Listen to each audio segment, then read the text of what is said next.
The billionaire's twins had lived blind from birth until one ordinary janitor did something extraordinary. Matthew and Daniel, the 8-year-old sons of Silicon Valley mogul Thomas Whitaker, had known nothing but darkness since the moment they entered the world. For 8 long years, their lives were swallowed in a black void without edges or form. The greatest pediatric ophthalmologists from Boston to Los Angeles, even top specialists in Paris and Berlin, all shook their heads the same way. Impossible, they said. These boys will never see. Picture this: a penthouse high above Manhattan's Upper East Side. Heavy curtains drawn so tightly no sunlight dared slip in. Every sharp edge padded, every hallway cleared, every corner softened. It had been far too long since laughter of children echoed through those rooms. Thomas had burned through more than $20 million on surgeries, therapies, machines, devices, anything that carried a whisper of hope. All he collected in return were thicker medical files and a deeper well of despair. At night, muffled sobs drifted down from the boys' bedrooms like steady rain. Thomas, a man who commanded boardrooms of Fortune 500 companies without blinking, would stand in his walnut-paneled study, gazing across Central Park. His eyes lingered on the blooming rose vines outside his balcony, but his heart could not touch their beauty. His wife, Emily, had died giving birth to the twins. A double blow struck the Whitaker household: a mother gone, and 2 sons born into permanent night. His company's stock soared, quarterly earnings shattered records. But numbers were hollow comfort when his children would never see sunlight. The intercom buzzed. Security announced an applicant had arrived for a janitorial position in the household staff.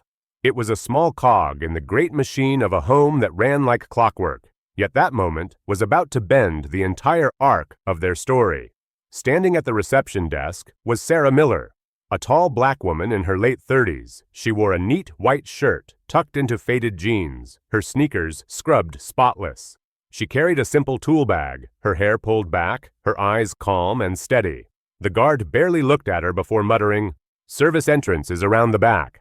A phrase meant procedural, but the sting of dismissal hung sharp. Sarah raised her chin.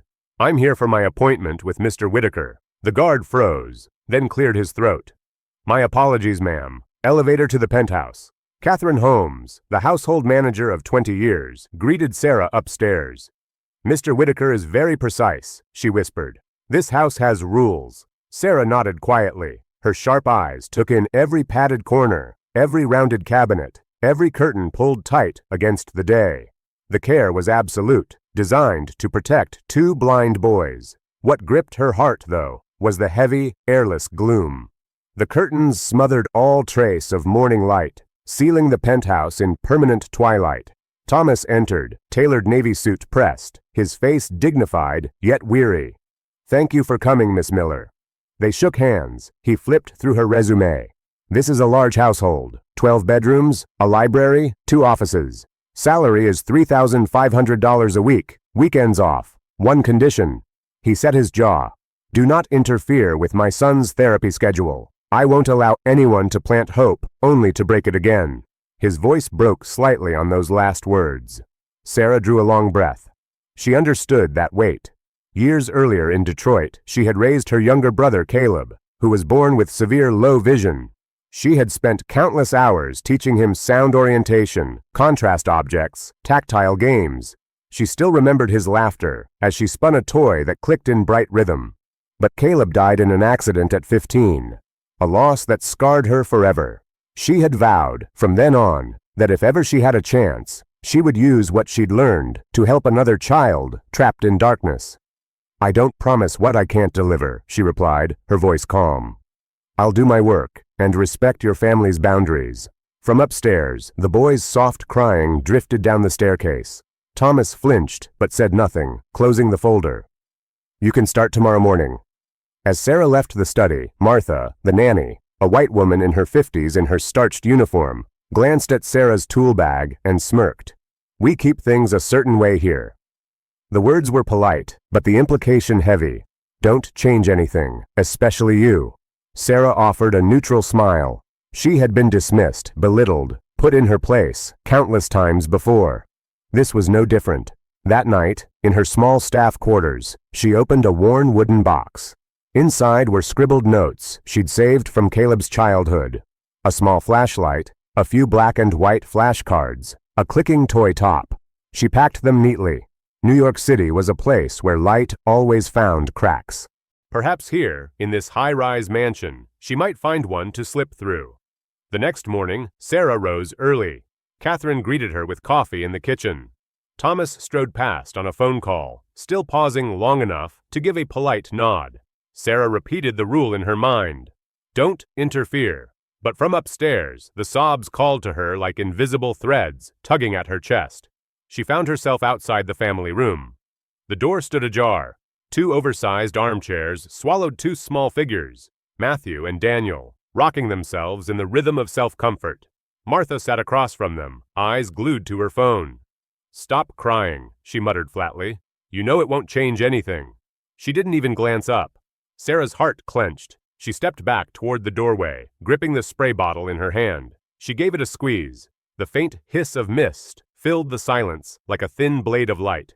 Both boys lifted their heads instantly. "Hello there," Sarah whispered softly, as though speaking to shadows. "I'm Sarah. I came to make this room fresh and clean." Matthew turned toward her with uncanny precision. Where's Martha?" "She'll be right back. Do you want to help me listen to sounds?" She squeezed the bottle again. Daniel giggled. Matthew tapped his fingers on the armrest, mimicking the rhythm. For the first time in years, laughter burst out of them like sunlight cracking storm clouds. In that half-minute, Sarah realized the darkness here was not as solid as the world believed. It had cracks, and wherever cracks existed, light could slip through. She glanced at the heavy curtains, a thought sparking inside her. Not yet, she told herself, but the seed had been planted. She set her cleaning supplies aside and drew a chair closer to the boys. "Want to play a sound game?" She tapped lightly on the tabletop. Tap, tap, tap, then paused. Matthew listened closely. Tap, tap, he echoed her rhythm. Daniel clapped his hands wildly, then adjusted his pace until he matched. Sarah moved around the room, changing her position with each sound. The boys turned toward her no matter where she went, by the window, near the bookshelf, beside the sofa. Their small bodies leaned instinctively toward the sound, like young plants stretching for the sun. "Excellent," Sarah whispered, not wanting to break their concentration. Somewhere deep inside her, she knew. Within hours, something would happen to shake this household to its core, and it would all begin with the smallest thing, just a narrow slit in the curtain. For 8 long years, the Whitaker penthouse had been a fortress against daylight. Curtains hung heavy as iron, their fabric thick enough to block even the sharpest summer sun over Manhattan. It wasn't simply decoration, it was doctrine. In that home, daylight was not welcome. Inside lived Thomas Whitaker, a man whose name appeared in every business magazine on Wall Street. At 48, he had conquered the markets with the kind of cold precision only a few men possessed. His company's stock soared, quarterly earnings broke records, and his name was whispered with respect in boardrooms from Silicon Valley to Zurich. But none of that mattered at night, when muffled sobs drifted down from the second floor, 2 boys rocking themselves in the dark. Matthew and Daniel, his twin sons, were 8 years old. They had never seen their father's face, never glimpsed the blue sweep of sky, never once followed the play of sunlight across a rug. Their world was absolute blackness, a void without edges. Doctors had declared it impossible. At Boston Children's, one of the most famous ophthalmologists in the nation had studied their charts for half an hour, then closed the file with a weary sigh. Cortical blindness, total, these boys will never see. Others had echoed the same. In Paris, a specialist added, not even shadows. In Berlin, another muttered, no light perception whatsoever. Thomas had spent more than $15 million chasing hope. Every therapy, every experimental machine, every clinic that promised a breakthrough, nothing changed. The twins remained sealed in darkness, their cries echoing like rain on stone. His wife, Emily, had died giving birth to them, a tragedy that doubled the weight of grief. So the penthouse became a mausoleum of silence. Its curtains pulled tight, its edges padded, its walls absorbing every echo of children's laughter that might have been. And yet, on a quiet morning in early spring, something shifted. Sarah Miller had started work only days before. A tall black woman in her late 30s, she had come to clean, to keep order in a house where even the silverware was arranged with surgical precision. But Sarah was no ordinary housekeeper. She carried with her a quiet strength and a memory of her younger brother Caleb, a boy who had lived with low vision until tragedy claimed him in a car accident. From him, she had learned patience, creativity, and above all, how to let light into the darkest corners without causing harm. That morning, Sarah paused at the family room door. It stood open, just a crack. Inside, Matthew and Daniel sat in oversized armchairs, their small bodies rocking in rhythm. Martha, the nanny, sat across the room, her eyes glued to her phone. "Stop crying," she muttered, without looking up. "It won't change anything." Sarah's heart clenched. She stepped inside, spray bottle in hand. She gave it a squeeze. Hish! The sound was sharp, clean, like a streak of light cutting silence. The boys froze. Both heads lifted at once. "Hello there," Sarah whispered, her voice soft as if speaking to shadows. "I'm Sarah. I'm just here to clean." Matthew's face turned toward her with uncanny precision. "Where's Martha?" "She'll be right back," Sarah answered. "Want to help me listen to the sounds?" She squeezed the bottle again. Daniel giggled. Matthew tapped his fingers against the armrest, mimicking the rhythm. For the first time in years, laughter burst out, fragile but real. In that moment, Sarah realized the darkness in this house was not absolute. It had cracks, and through cracks, light could slip. Her eyes drifted toward the curtains. They hung like stone, thick velvet drawn tight from ceiling to floor. For years, they had been sealed, out of fear that light might harm the boy's eyes, fear that any stimulation might cause pain. Doctors had repeated the warning so often that it became law in the Whitaker household. Light hurts. But Sarah had seen something different in her brother Caleb. She had seen how soft, filtered light, gentle, controlled, could be a guide, not a weapon. She had seen how contrast cards and shadows could build a bridge between total blackness and the faint beginnings of perception. She hesitated. Her fingers tightened around the bottle. Then she set it down and spoke in a low, steady tone. "Boys," she said, "want to try another game? If it feels bad, you say stop right away. Do you understand?" They both nodded, solemn.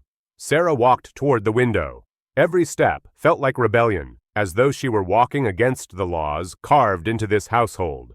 The curtains loomed taller as she approached, their weight like stone tablets. "I'll only open it a little," she whispered. Just a tiny slit. Her hands trembled as she pinched the fabric between her fingers. Snap. The sound was small, almost invisible. But then, a thread of sunlight slipped through. It wasn't much, barely half an inch wide, lying across the carpet like a golden thread. Dust motes swirled in it, suspended like tiny stars. Instantly, Matthew and Daniel turned their faces toward it. Their chests rose and fell, sharp, quick. No screams, no cries of pain, only recognition. "Something's different," Matthew murmured, his voice as tentative as a man stepping onto thin ice. "It's brighter," Daniel whispered, trembling but eager. Sarah stepped into the beam. Her shadow cut across the floor. "Now it's darker," Matthew said without pause. Daniel tilted his head, his mouth slightly open. "It feels like someone walked between us and something." A jolt of joy ran through Sarah's chest. They weren't blind to everything. They weren't lost to the void. They knew. But she didn't widen the slit. She didn't dare. She closed it gently, letting the velvet fall back into place. The room dimmed again, heavy with silence. She walked back, knelt beside the boys, and clasped their hands. "Thank you," she whispered. "That's enough for today." "But I want to know more," Daniel said, his voice cracking. "The light didn't hurt," Matthew added quickly, as though defending her. Sarah squeezed their hands. "We'll go slow and safe. Together." She pulled out her small notebook and scribbled in neat letters. Light, yes. Dark, yes. Shadow, yes. Response, curious. Fear, none. Her mind whirled. She had just witnessed the impossible, but she knew what was coming next. The backlash. The sound of footsteps cut her thoughts short. Martha entered, her brows furrowed. "Miss Miller," she said coldly, "your job is cleaning." The word cleaning landed like a weapon. "I'm keeping the room clean and calm," Sarah replied, steady. Martha sneered. "People like you come and go. Don't make promises." The words, "people like you," hung heavy in the air. Sarah knew exactly what they meant. She had heard them her whole life. Black woman, domestic help, stay in your place. But before Sarah could respond, Matthew spoke. His small voice broke the tension like a bell. "Martha," he said, "the light didn't hurt." Martha froze. "Who told you to try?" "Miss Sarah," Daniel piped up. "She made a tiny line of light. We could tell when it was brighter or darker." Martha's eyes widened in fury. She spun toward Sarah. "You had no right?" At that moment, hurried footsteps echoed from the stairs. Thomas appeared in the doorway, his tie loosened, his face pale. He had heard his sons say what doctors had sworn was impossible. "What is happening here?" His voice cracked. Sarah rose slowly, steadying herself. "We tried a tiny slit of light," she said, enunciating each word, as if placing them on stone. The boys could tell the difference between light and shadow. The room fell silent. "Dad!" Daniel burst out, his face glowing. "I can see light," Matthew echoed, softer but firm. "Dad, I can feel when it gets brighter." In that instant, the house itself seemed to stagger. The walls that had carried silence for 8 years now trembled with the weight of revelation. Celia, the house manager, rushed in from the kitchen, her hand pressed to her chest. Martha's face drained white. "This is reckless," Martha muttered. Thomas did not move. His knees bent slowly until he knelt before his sons. His voice was barely audible. "Did anything hurt?" "No." "Was it too bright?" "No, just different." He turned to Sarah, his lips trembling. "Can you do it again? Exactly as before. I want to see." Sarah nodded. "Only if the boys want to." They both nodded eagerly. She walked back to the curtains, pinched them, and opened the same narrow slit. A golden thread fell once more onto the carpet. Both boys turned instantly. Sarah raised her hand, blocking half the beam. "Darker," Matthew said. Daniel whispered. Someone moved in front of it. Thomas lifted his hand to his mouth. Tears streamed down his face. For the first time in 8 years, he had seen hope. Fragile, trembling, but alive. "Oh my God," he whispered. Sarah closed the slit again, careful, deliberate. She jotted more notes. Light, yes. Shadow blocked, yes. Response, immediate. When she looked up, Thomas was still kneeling, his shoulders shaking. He had spent millions, traveled the world, begged the finest doctors, only to find the truth revealed by a housekeeper and a slit of light. The impossible had just cracked open in his own home. And nothing, not even the weight of prejudice, would close it again. The slit of light was gone. The curtains had been closed again, heavy velvet, returning the room to its long familiar gloom. Yet the air felt changed, charged, as if the walls themselves had witnessed a forbidden miracle. The twins sat forward in their chairs, eyes wide, faces glowing with something their bodies had never been allowed to feel before: hope. For nearly 8 years, this house had functioned on a single commandment, spoken by doctors and enforced by staff. Light hurts. Every curtain drawn tight, every lamp shaded, every window sealed. But in less than 5 minutes, Sarah Miller had dared to defy the commandment. She had opened a slit, not even an inch wide, and shown that light did not destroy. On the contrary, it awakened. But miracles are never welcomed by all. Martha, the longtime nanny, had not moved. She stood frozen at first, her lips pale, her eyes darting from the boys to Sarah to their father, Thomas. And then her expression hardened. "This," Martha hissed, her voice sharp as vinegar, "is reckless. Dangerous. Miss Miller, you were hired to clean, not to play doctor. You had no right." Her words struck the room like a slap. Sarah remained calm, her voice measured. "I didn't force anything. I opened the curtain slightly. The boys could stop at any moment." "Stop," Martha spat. "Do you understand what you risked? The doctors said light could cause harm, pain, strain, seizures. Do you want that on your conscience? What happens when hope turns cruel?" But before Sarah could reply, a small, steady voice cut through the tension. "Martha," Matthew whispered. "The light didn't hurt." Martha's face stiffened. Daniel added, his voice braver. She made a tiny line. We could tell when it was brighter or darker. We knew it. The room fell silent again, every ear hanging on the words of two children who had never before spoken of light. Thomas staggered forward, his knees nearly buckling. Did you really feel that? His voice trembled, like a man standing at the edge of a cliff. Yes, Dad, Daniel said, smiling for the first time that morning. It was real. Martha's jaw tightened. She turned sharply on Sarah, her tone rising. You had no right to interfere with the therapy schedule. Do you understand? Years of work, millions of dollars, and you could undo everything with your foolishness. Sarah clasped her notebook to her chest. Her eyes were steady, not defiant, simply unwavering. I didn't interfere with therapy. I listened to the boys, respected their limits, and created a safe moment. That's not recklessness. That's care. Martha sneered, her lip curling. Care? Don't fool yourself. People like you come and go. You're the help, nothing more. The words people like you cut deep, though Sarah had heard them countless times in her life. It wasn't just the insult. It was the way the phrase tried to strip her of humanity, reducing her to a role, a color, a station. But before Sarah could answer, Thomas's voice rang out, raw and desperate. What if? What if she's right? Everyone turned. He stood rigid, his hands trembling, his face wet with tears he hadn't even realized had fallen. What if all these years we've lived in fear of something that isn't true? What if my boys aren't condemned to darkness after all? Martha stepped closer, her voice lowering, trying to regain control. Mr. Whitaker, please, don't let a desperate hope blind you. You've trusted medical experts from the best hospitals in the world. Are you really going to throw that away for a housemaid's tricks? Sarah straightened. Her voice, though soft, carried a weight no one expected. I'm not asking you to throw anything away. I'm asking you to look, with your own eyes, with theirs. Don't trust me. Trust what you just saw. Thomas's breathing quickened. For years, he had carried despair like a stone chained around his neck. Doctors had told him there was no chance, no shadow, no flicker. And yet, right before his eyes, his sons had tilted their faces toward a thread of light and named it for what it was. But fear is a stubborn master.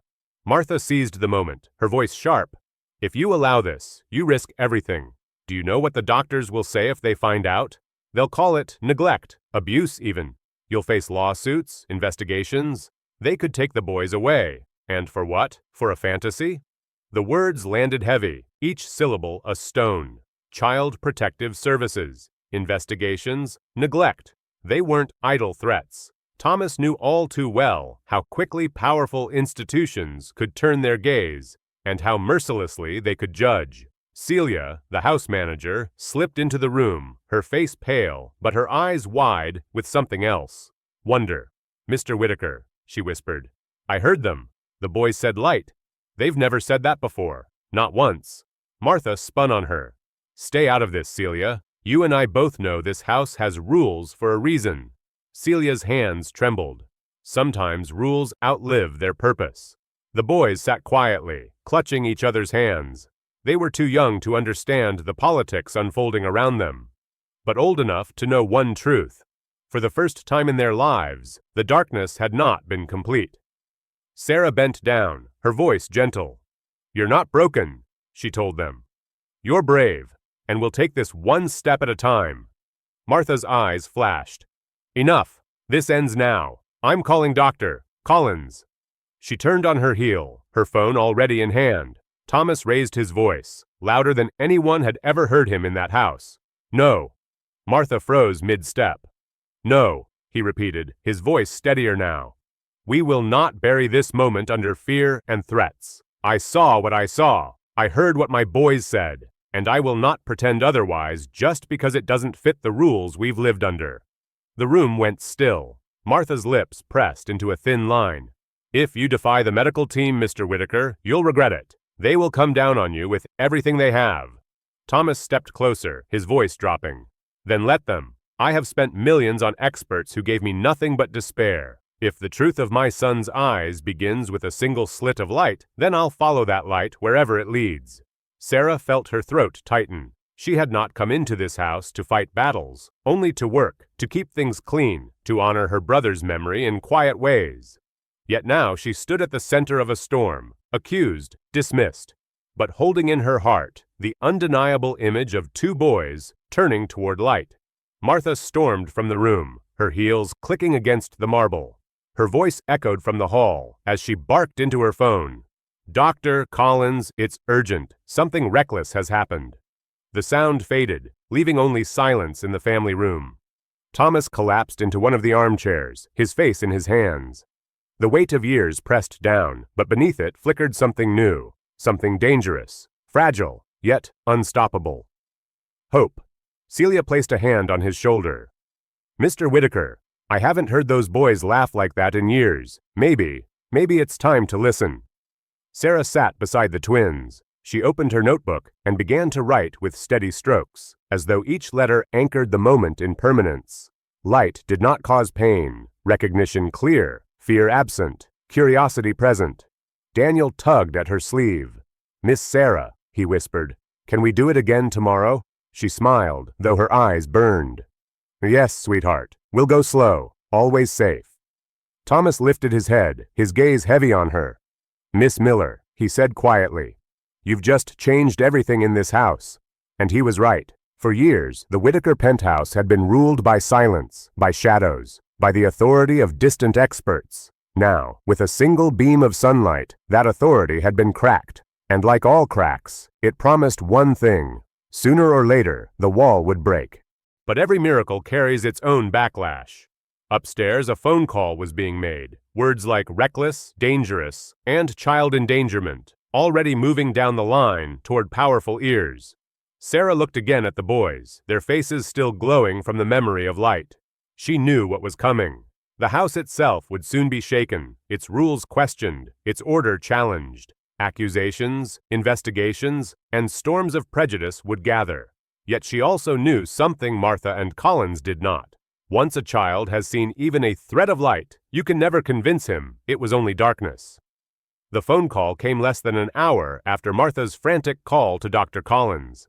The penthouse had never felt so heavy, as though the very air was thickening under the weight of impending consequences. Sarah stood near the window, the heavy curtains now drawn tight again, though she knew she would never look at them the same way again. No one could unsee what had just happened. Not Thomas, not the twins, and not even Martha, though she might try. The phone rang in the study. Thomas, his face pale, picked up. "Mr. Whitaker, this is Dr. Collins." The voice on the other end said, sharp and full of authority, "I've heard troubling reports about what happened today. Your housekeeper," he spat the word like a curse, "is conducting unauthorized procedures with your children. I need to speak with you immediately." Thomas felt a knot tighten in his stomach. He had been dreading this moment, and yet it still seemed impossible. He had seen something miraculous. His children had experienced something real. But now, here was the voice of reason, the voice of authority, telling him that everything he had witnessed was wrong. He swallowed hard. "I don't think it's necessary to call them procedures, Doctor Collins," he said quietly, the weight of the words settling between them. "I'm not sure you understand what just happened, but I've seen my children react to something they've never reacted to before. They turned toward light. They could tell it was brighter or darker. I'm not going to pretend it didn't happen." Dr. Collins's tone became sharper, the professional facade now slipping into something colder. "You are making a grave mistake, Thomas. The medical team has been cleared. Light can cause significant harm. The diagnosis is conclusive. I will be contacting Child Protective Services and the medical board. This is not a game. We've been very patient with your family, but this cannot stand." Wait a second," Thomas interjected, his pulse quickening. "You're telling me that after all these years, after spending millions of dollars, now you want to turn this into a mistake? You want to erase what I've seen with my own eyes?" Collins's voice grew louder. "Yes, because what you're describing is impossible," he shouted. "I'm sorry, but your children are clinically blind. They cannot perceive light.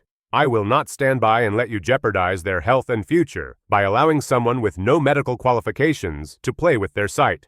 "I'm not playing with their sight," Thomas said through gritted teeth. "I'm trying to give them something real, something no one else has." The call ended with Dr.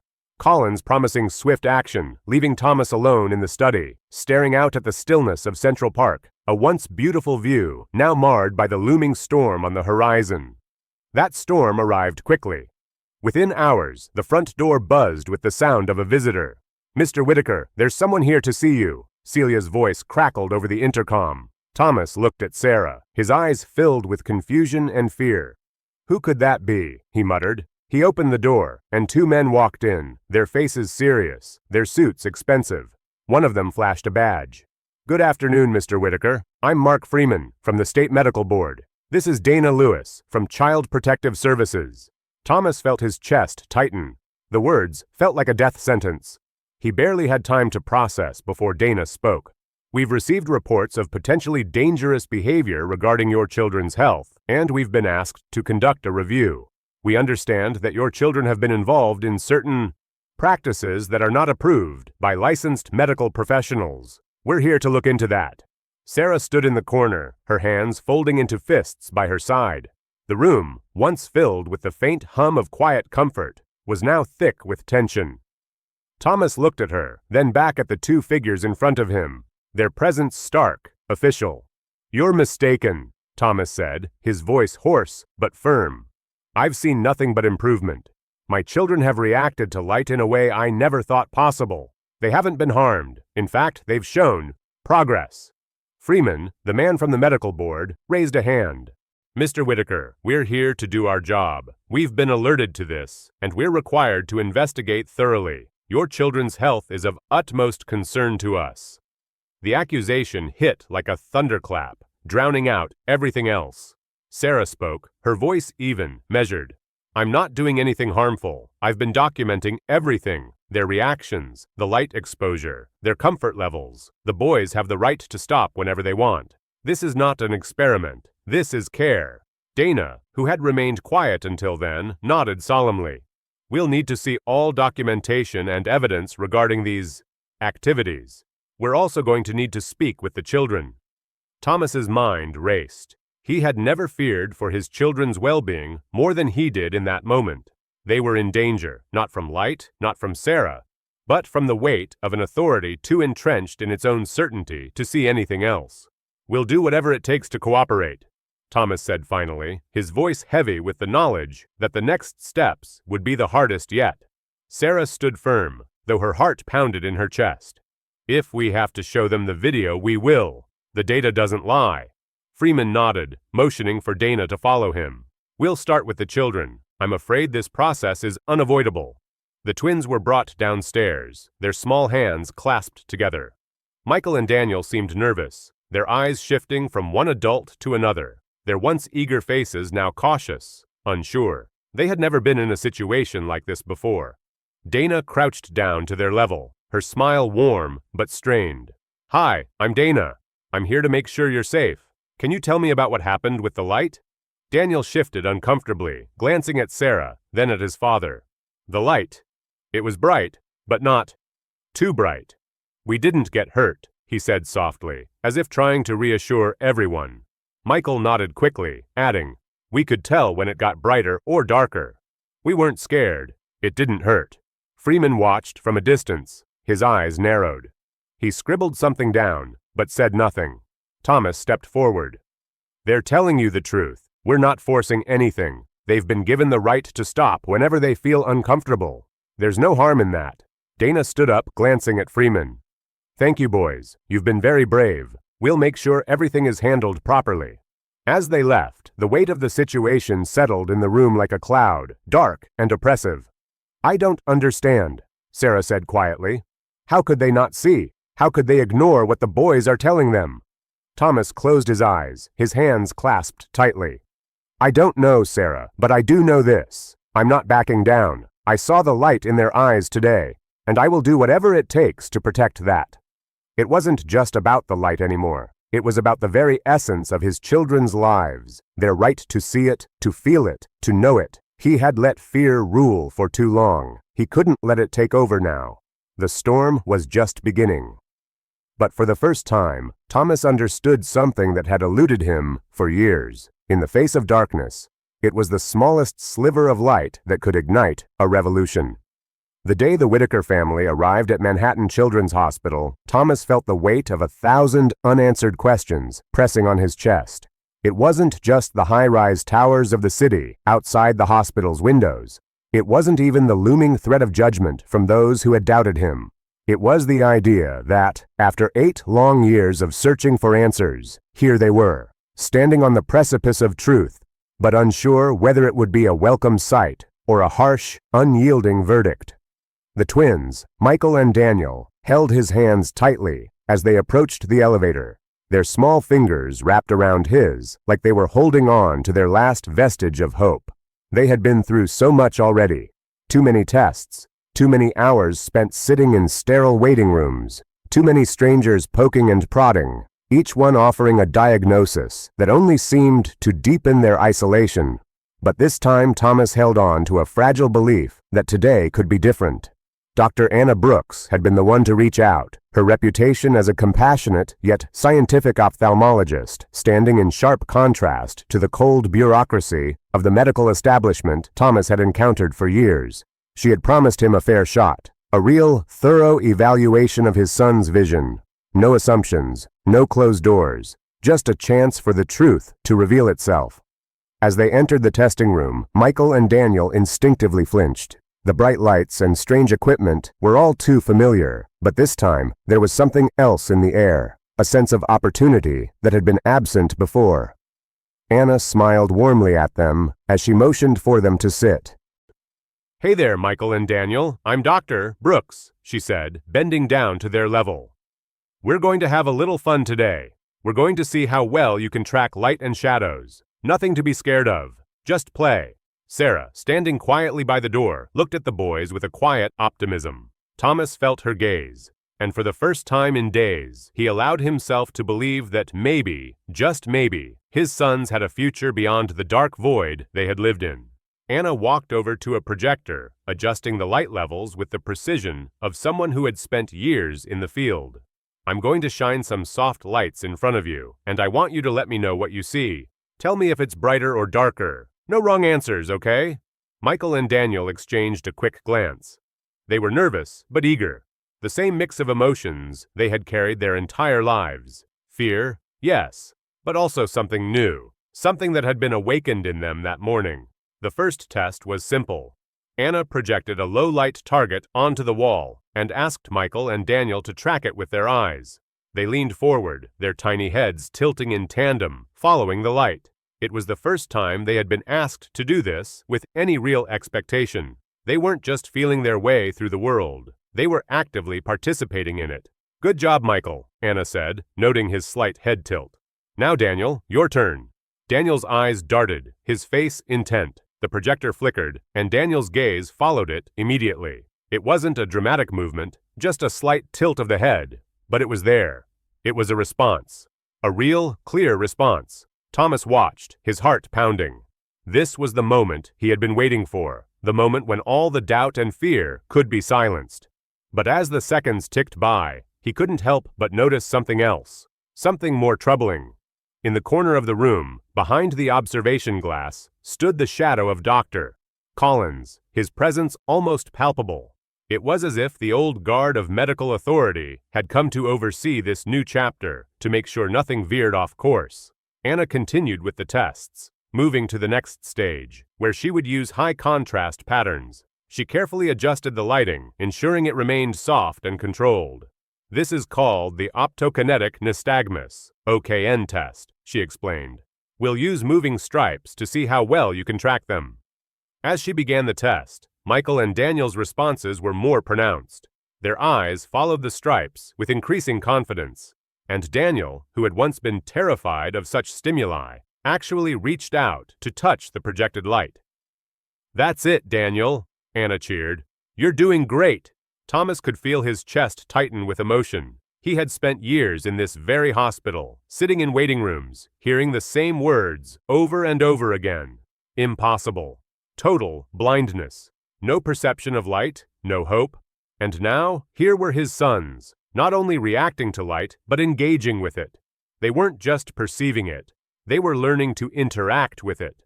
But there was still the lingering presence of doubt. Dr. Collins had remained silent, observing from the other side of the room.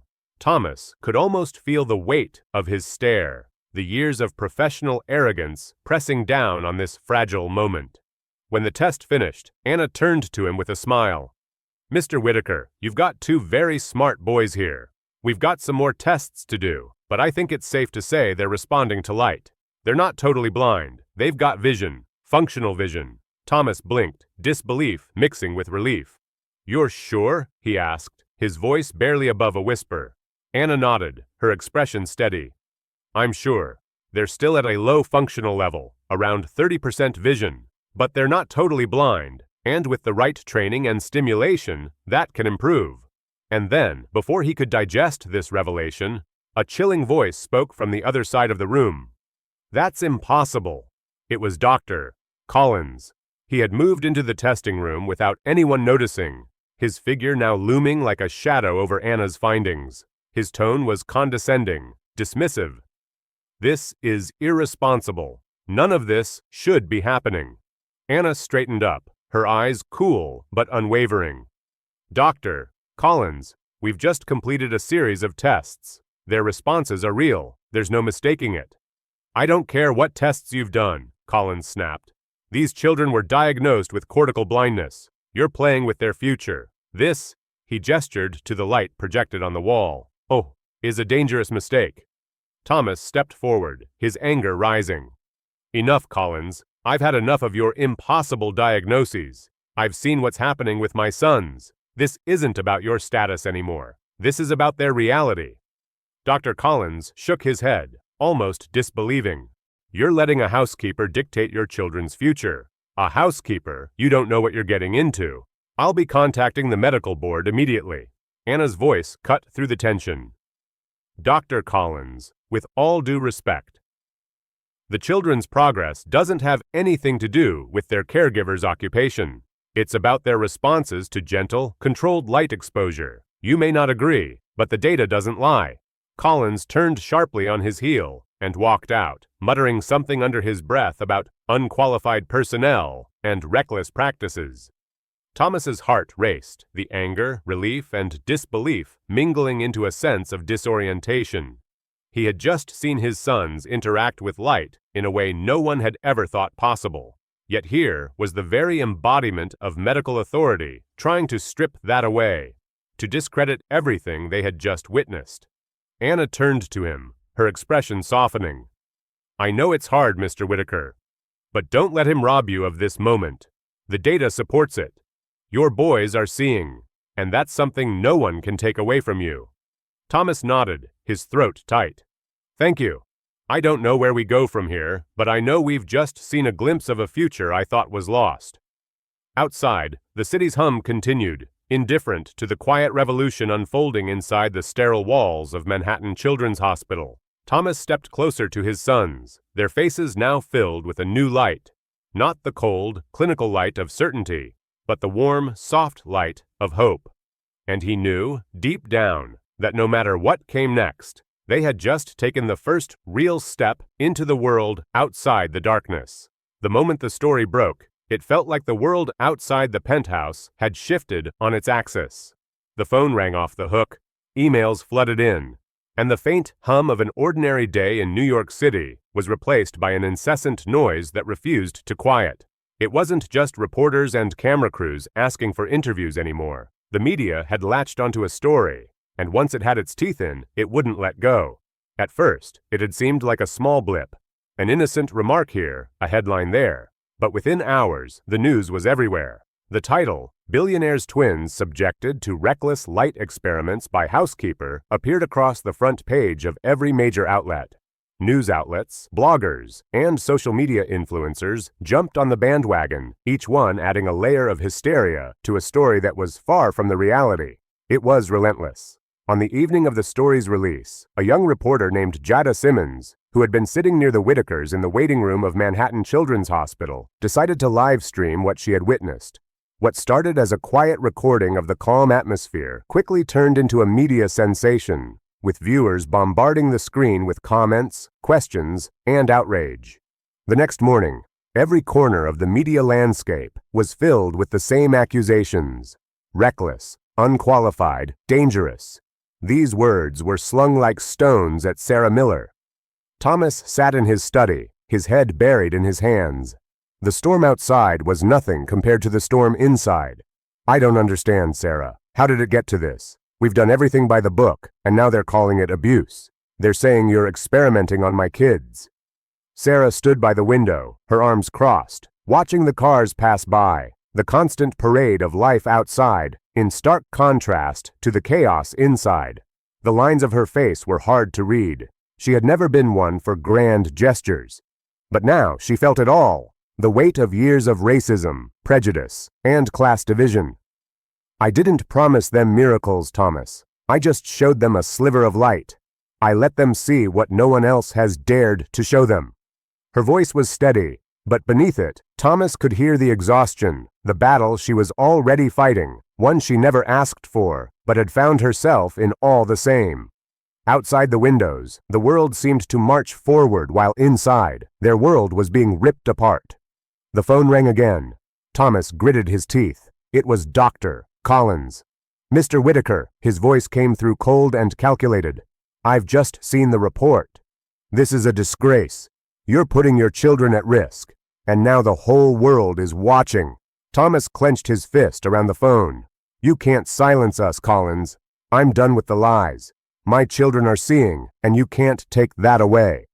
"You're playing with fire," Collins warned. "This is a lawsuit waiting to happen. If you don't stop this, you're going to ruin everything." It wasn't just Collins anymore. The entire establishment was watching now, ready to pounce, ready to discredit everything that had taken place. But what infuriated Thomas the most was how easily they had dismissed his children's progress. They had seen nothing but the weight of their own authority, and anything outside their control, anything that didn't fit their narrative, had to be dismantled. The media frenzy escalated quickly. Every news outlet had something to say about the Whitaker family. Social media was no better. Outraged tweets, articles filled with venomous commentary, and YouTube videos dissecting the events with false expertise. The narrative was clear. Thomas Whitaker had put his children in danger, and Sarah Miller was no more than a reckless housekeeper playing doctor. There were headlines such as, "Housekeeper's Dangerous Light Therapy on Blind Twins," "Billionaire Family's Reckless Attempt to Cure Their Children," and most damning of all, "Unlicensed Medical Experiments Conducted in Penthouse." Every one of those words cut deeper than the last. But the worst part wasn't the media. It was what followed.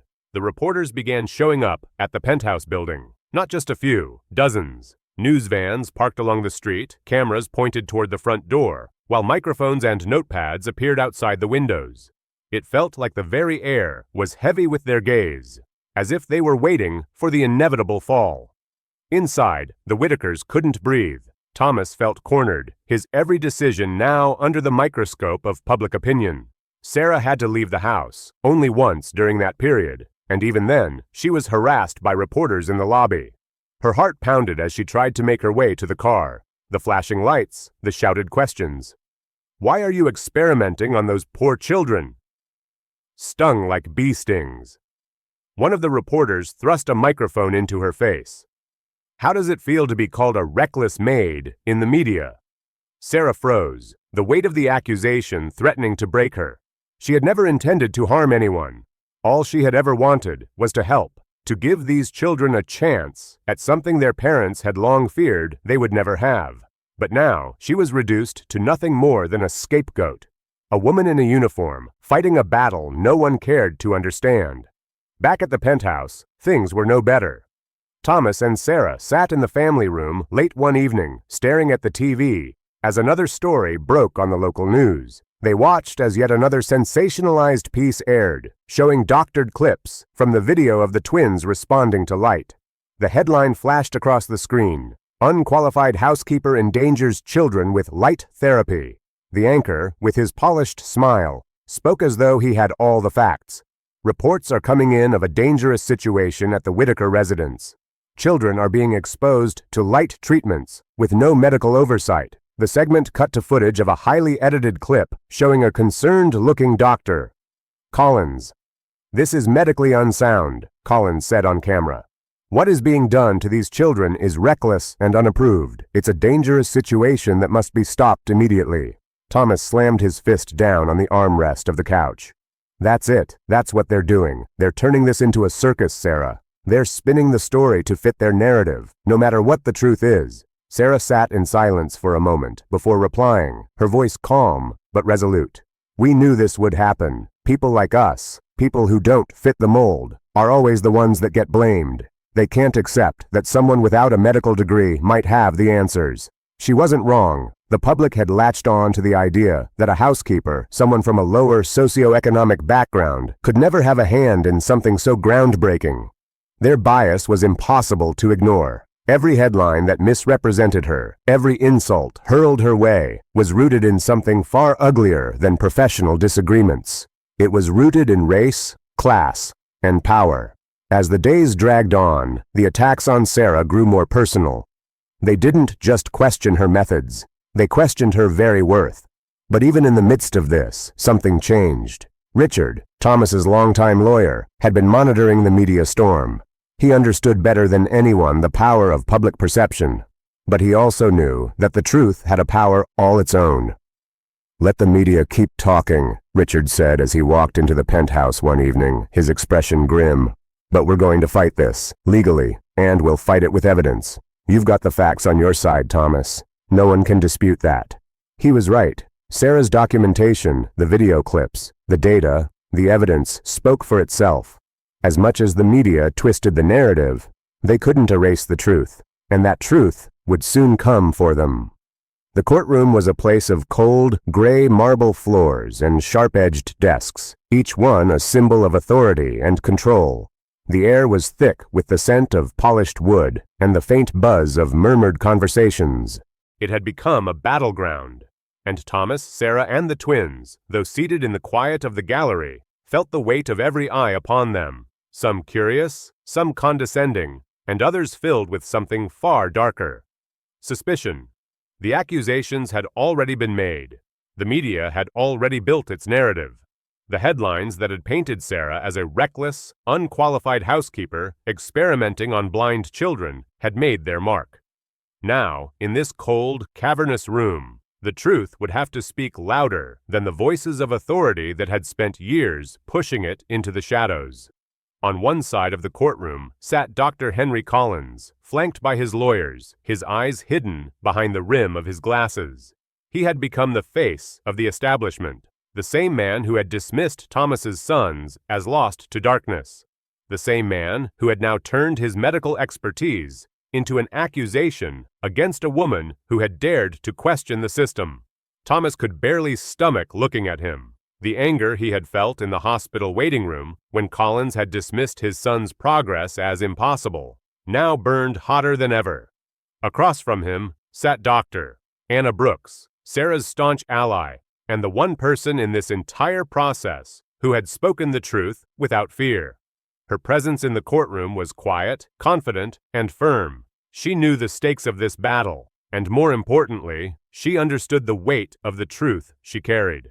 Beside her was the defense team, led by Richard, the Whitaker family lawyer, who had been a steady force through the legal turmoil. The judge, a stern woman with sharp features and piercing eyes, took her seat at the front of the room.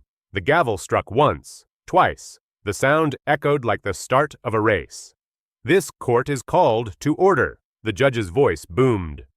"We are here to determine whether the actions taken by the Whitaker family and their caregiver, Ms. Sarah Miller, in relation to the medical treatment of Matthew and Daniel Whitaker have crossed the line into medical negligence and child endangerment. The state has filed a complaint against the family, and we will proceed with the hearing of all evidence."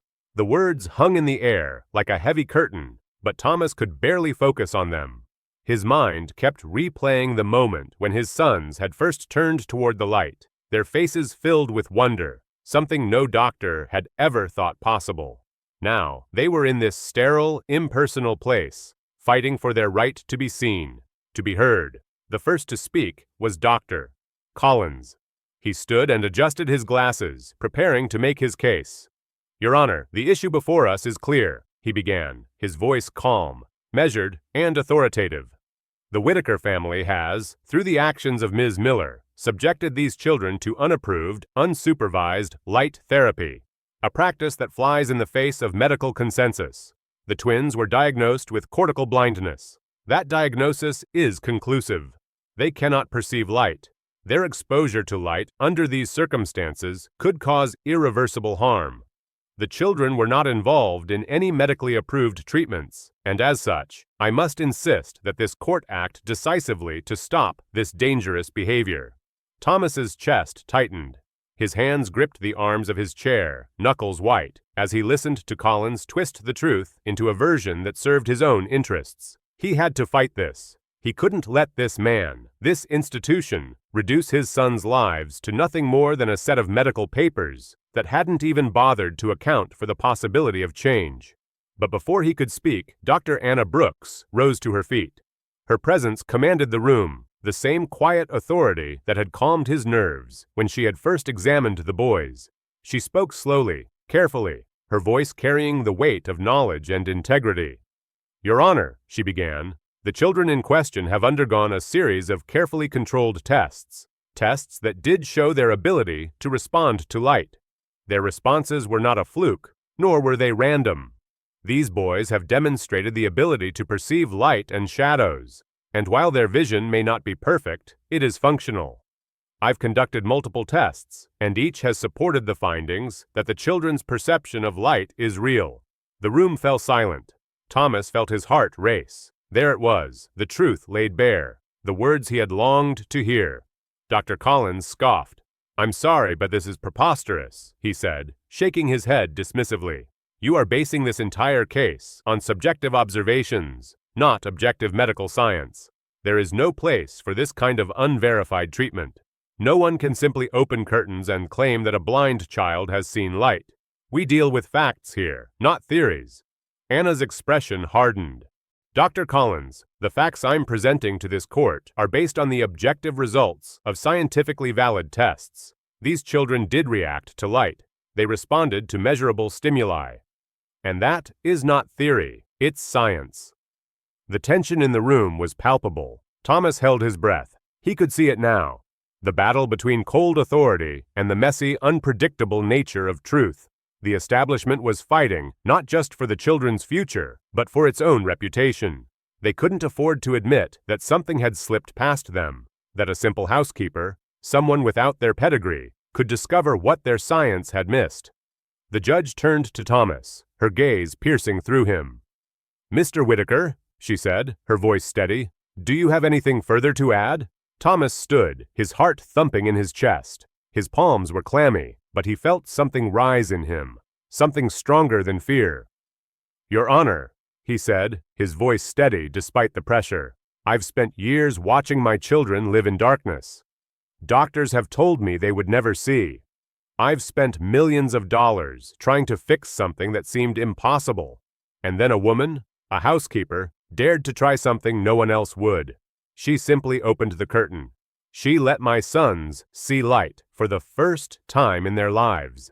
He paused, looking at the judge, then at Dr. Collins, and finally at Anna. "What I'm asking for isn't a miracle. I'm asking for the opportunity to let my children try. I'm asking for the chance to believe in something beyond what's written in a medical file. My sons can see light, and that's not a theory, it's a fact." A murmur ran through the room. Dr. Collins opened his mouth to protest, but the judge raised her hand to silence him. "We'll proceed with the next stage of proceedings," she said. "We will hear from the defense again, but make no mistake, the facts will weigh heavily here." The judge leaned back in her chair and motioned for the next witness to be called. Thomas sat back down, his chest still tight, but a glimmer of hope flickering in his heart. He wasn't sure what the outcome would be, but for the first time in a long time, he felt like they had a fighting chance. The courtroom had barely cleared when Thomas Whitaker felt the first tremors of a change that would ripple out far beyond the walls of that sterile room. The case wasn't just about his children anymore. It was about something larger, a shift in the way people would see children like his, children who had been written off as hopeless, doomed to a life in darkness. And in the strangest way, it was also about Sarah Miller, a woman who had once been considered just a housekeeper, but who was now standing at center of a storm she never asked to be in. Outside the courthouse, the first spark of that change was already starting to flicker. As soon as the judge had ruled in their favor, granting the Whitakers permission to continue with their light therapy, as it had been dubbed by the media, the phones began ringing. At first, it was just a few reporters asking for follow-ups, asking for comments on the victory. But as the day wore on, the requests became more frequent, more insistent.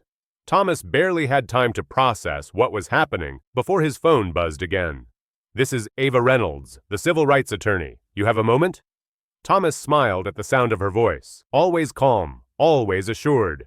Ava had become a pillar of support through this ordeal, her no-nonsense approach sharpening their focus when the world outside seemed determined to tear them apart. "Of course, Ava. What's going on?" "I've been in touch with a few people," Ava said, her voice low but filled with urgency. "The momentum is building. People are paying attention to this case. The media's portrayal of Sarah as a reckless maid is being called out. There's a growing movement, and I think it's time to give it direction. It's time for action." Thomas leaned forward, his heart quickening. He could hear the underlying excitement in her voice. This wasn't just about clearing their names anymore. This was about creating something bigger than any of them had imagined. "What kind of action?" Thomas asked, already sensing where this was going. "I'm talking about a foundation," Ava said, her words quickening now. "A movement to challenge how children with disabilities are treated, especially those diagnosed with incurable conditions. To create a space where caregivers are seen for the professionals they are, not dismissed because of their job title or background. It's time to shine a light on these issues, pun intended." She chuckled lightly, but Thomas could tell she wasn't joking. It was in that moment that Thomas understood. This wasn't just about a victory in court. This was the beginning of something much larger.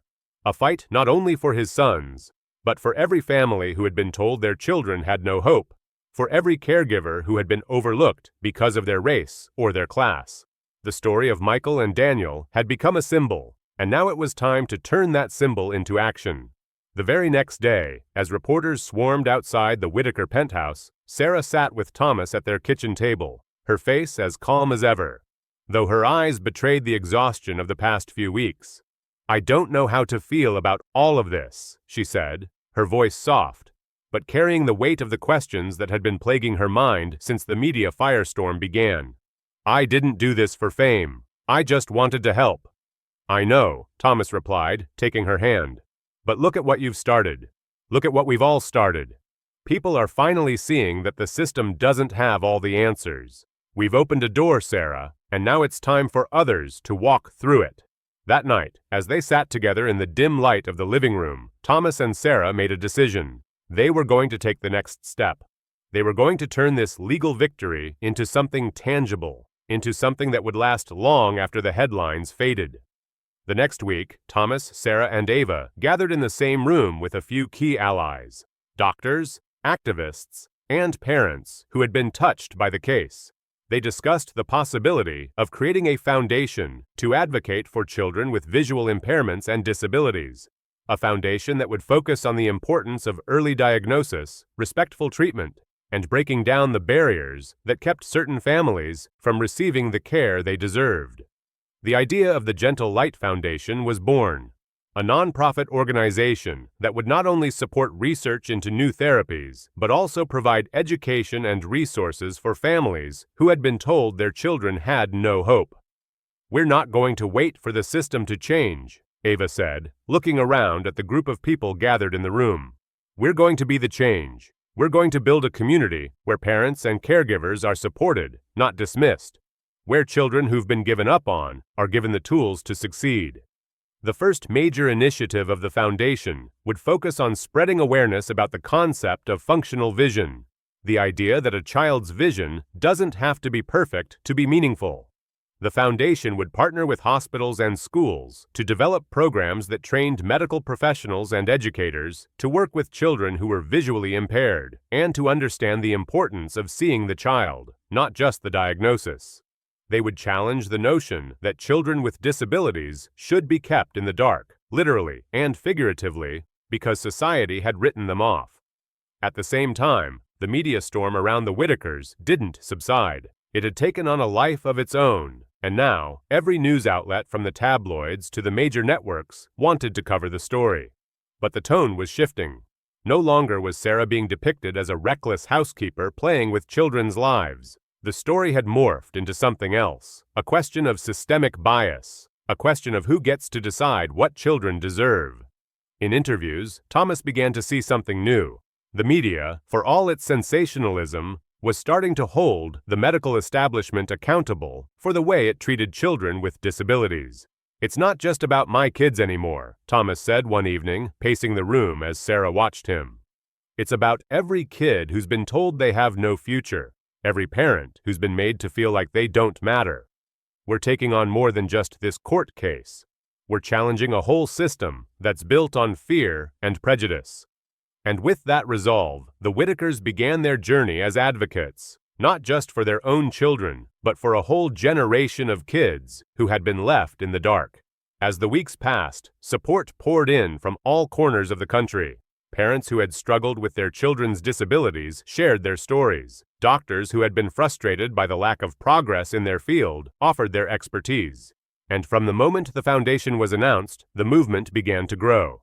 Sarah stood at the front of a rally one evening, the first public event the foundation had held. A crowd of hundreds gathered in front of them. The banners waved high, and the air was electric with energy. "We are here today because no child, no family, should ever feel like they have to fight for their right to be seen," Sarah said into the microphone. "We are here today because light, just like hope, should be available to all. No child should be left in the dark." The crowd erupted into applause, and Thomas, standing beside her, felt something stir in his chest, a deep sense of pride, not just in his family, but in the movement they had helped to spark. This wasn't just about the Whitakers anymore. This was about a world that was finally beginning to listen. And the world was about to change. The legal battle had raged for months. The media frenzy had died down, only to be replaced by a growing wave of support from the very people who had once been silent, too afraid, or too disillusioned to speak. The Whitakers had become symbols, not of failure or loss, but of resilience, of a family's relentless fight for the right to see their children live, not as victims of circumstance, but as people with real potential. In the weeks that followed the foundation's announcement, the Gentle Light Foundation began to take root. The focus had always been clear: to challenge the system that had for too long relegated children with disabilities to the margins, their lives measured in percentages of imperfection, their worth questioned by society's failure to understand the power of compassion over compliance. And Sarah Miller, once dismissed as just a caregiver, had become the face of this movement, her simple act of opening a curtain, the spark that ignited a revolution. But even with the victories piling up, first the court ruling, then the wave of public support, and the foundation's immediate success, there were still those who resisted the change. There were still voices, powerful voices, in the medical establishment who couldn't or wouldn't accept the truth. It wasn't long before those voices began to organize. Dr. Henry Collins, the man who had dismissed Thomas's children as hopeless from the beginning, didn't fade into the background. Instead, he became more vocal, more insistent. The very idea that a housekeeper, someone without the appropriate credentials, could challenge the narrative of his career was an affront he couldn't ignore. And so, he began a campaign, this time not in the courtroom but in the media, against the foundation, against the Whitakers, and against Sarah. It began with subtlety, an anonymous source here, an offhand comment there. But soon, Dr. Collins's campaign gained steam. Articles began to appear in medical journals, casting doubt on the legitimacy of Sarah's methods. Blogs written by disgruntled professionals criticized the Gentle Light Foundation, calling it an experiment in child abuse, and accusing Thomas and Sarah of capitalizing on their children's disabilities for personal gain. The subtle smear campaign quickly spiraled into a full-fledged war of words. Despite it all, Thomas kept his resolve. The foundation, which had started as a whisper of an idea, was now its own force, with hundreds of volunteers, donors, and activists rallying behind it. And Sarah? She stood tall, as calm and unwavering as ever, never once backing down. She had already proved her worth in the eyes of the people who mattered, the families whose children had been given up on, the parents who now had a voice where there had been none. The support wasn't just widespread, it was personal. From local communities to national platforms, people were sharing their stories, writing letters, and creating petition drives. It was clear that the movement had struck a chord, not just with parents of children with disabilities, but with anyone who had ever felt unseen, unheard, dismissed by the powers that be. The next major event came when the Journal of Pediatric Ophthalmology published a groundbreaking study on functional vision. The study was the result of months of work conducted by independent researchers, including Dr. Anna Brooks, who had become one of the most outspoken advocates for early vision therapy. The paper, which directly referenced the Whitaker's case, argued that the rigid medical definitions of blindness needed to be reevaluated. Functional vision, it suggested, could and should be measured on a spectrum, one that accounted for the individual, not just the condition. It wasn't just an academic victory, it was a turning point. The study wasn't just theoretical, it had the weight of science, of peer-reviewed facts behind it.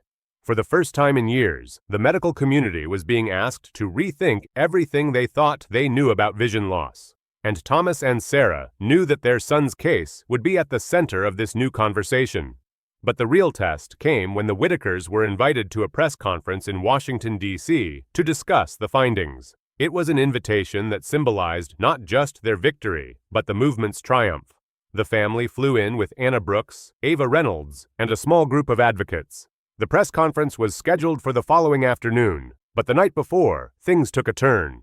Thomas received a text from Richard, the family's lawyer. "You need to be prepared. Collins is pushing back hard. The media has picked up his message. There's talk of a public backlash."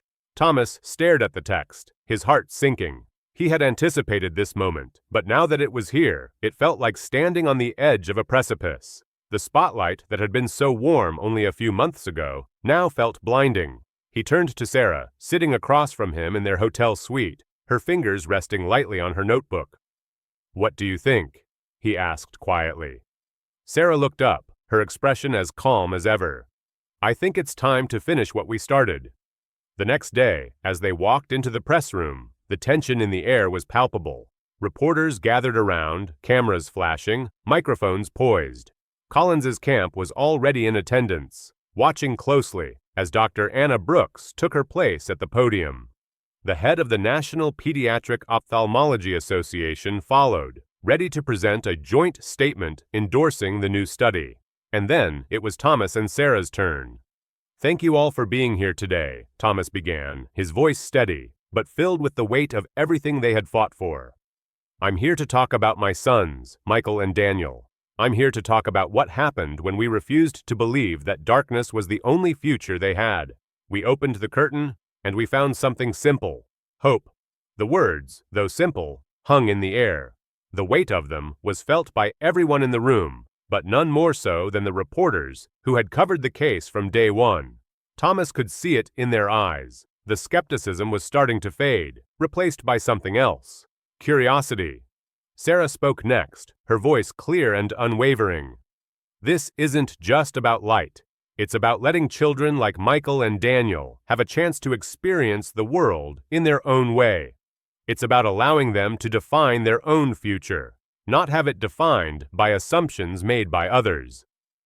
As she spoke, Thomas watched the faces in the room shift.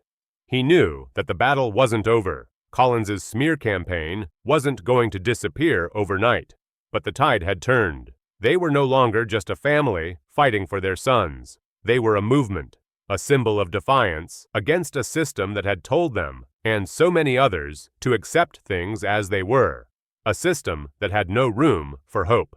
In the weeks that followed, the ripple effect of that press conference was felt far and wide. The foundation gained thousands of new supporters, donations poured in from across the country, and the media coverage, once dominated by Collins's smear campaign, now focused on the story of hope and resilience.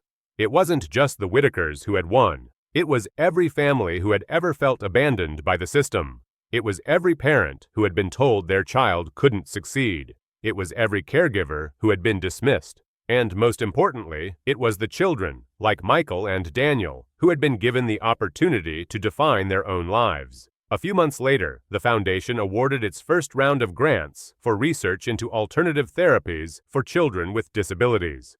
The press coverage was positive, and even the medical community began to slowly, cautiously, acknowledge the validity of what the Whitakers had done. The first hospital to sign on as a partner was the very one where Michael and Daniel had been diagnosed.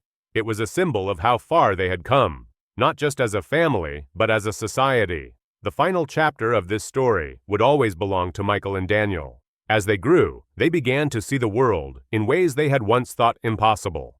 With the help of their parents and the foundation's continued work, they learned to navigate a world that had once seemed entirely out of reach. And for Thomas and Sarah, there was a quiet satisfaction in knowing that, when the world had told them to accept darkness, they had chosen to fight for the light instead. Have you ever witnessed a moment in your life that completely challenged the way you viewed the world? Whether it was a personal experience or someone else's, sometimes the smallest moments of hope can change everything.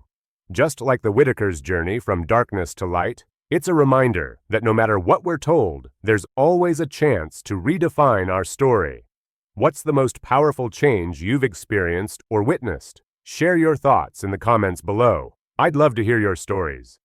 And if this story inspired you or made you rethink how we see challenges, don't forget to hit the like button, subscribe to my channel, and turn on the notification bell so you never miss more thought-provoking stories and life-changing content. Together we can keep pushing boundaries and opening new doors. Stay tuned for more, and let's keep the conversation going.